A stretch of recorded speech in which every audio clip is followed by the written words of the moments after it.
స్నానం చేసి మడికట్టుకుని పట్టుపంచి కట్టుకుని ఆత్మారాముడు ఆకలి తీర్చడం కూడా మన ధర్మమే అని మనసులో అనుకుంటూ సత్రం భోజనశాల వైపు నడక్కట్టాడు పార్వతీశం. లోపల అడుగు పెట్టగానే ఒక్కసారిగా గుండె జారిపోయింది. ఏంట్రా నాయనా, చొక్కాలు కోట్లు వేసుకుని తింటున్నారు, వడ్డించేవాళ్లేమో బనియన్లలో తిరుగుతున్నారు. ఇదేం పాడు సంప్రదాయం రా బాబు అని లోపలే జాలి పడిపోయాడు. సర్సర్లే, ఎన్నెన్నో అనుకుంటాం అంటూ విస్తరి ముందు మఠం వేసుకుని కూర్చున్నాడు. మొదట నెయ్యి పట్టుకుని ఒకడొచ్చాడు. మనిషికి 2 కాదు 3 కాదు, ఏకంగా అన్నం కనిపించినంత నెయ్యి పోస్తున్నాడు. అంతలో పక్కన కూర్చున్న అరవాయన నెయ్యిని అన్నంలో కలపకుండా నేరుగా చేతిలో పోసుకుని గుటుక్కున తాగేశాడు. పార్వతీశం కళ్ళు తిరిగాయి. ఇదేమిడ్డూరో రా బాబు, నెయ్యిని ఎవరైనా తాగుతారా? ఇంకా తేరుకునేలోపే పప్పు వడ్డిస్తారేమో అనుకుంటే అబ్బే కాదు, డైరెక్టర్గా అన్నంలో సాంబారు. ఇది అరవ తిండిలా లేదు, అడవి తిండిలా ఉంది అని లోపలే బెంగ పెట్టుకున్నాడు. అయినా సరే తను మాత్రం తెలుగోడి పద్ధతిని మరోలేదు.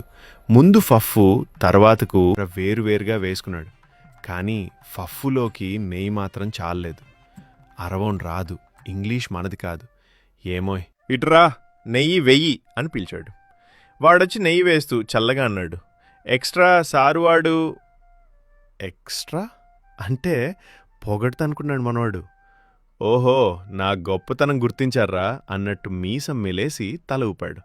వెయ్యివోయ్ అన్నట్టు చేత్తో చూపించాడు. వాడు నెయ్యి వేసి ఇంకా చల్లగా అన్నాడు, ఒక స్పూను ఒక కాలనా ఎక్స్ట్రా చార్జ్ సారువాడు అవల్దా. అంతే, గుండె బద్దలేసిపోయింది.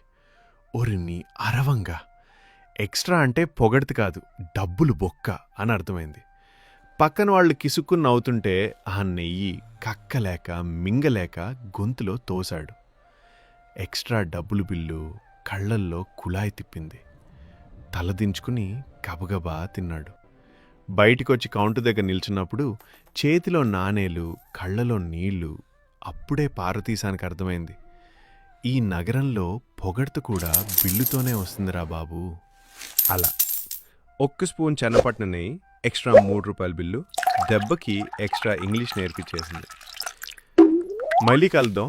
ఈలోపు నాటికలో నెక్స్ట్ ఎపిసోడ్ కోసం ఫాలో చేయడం మాత్రం మర్చిపోకండే.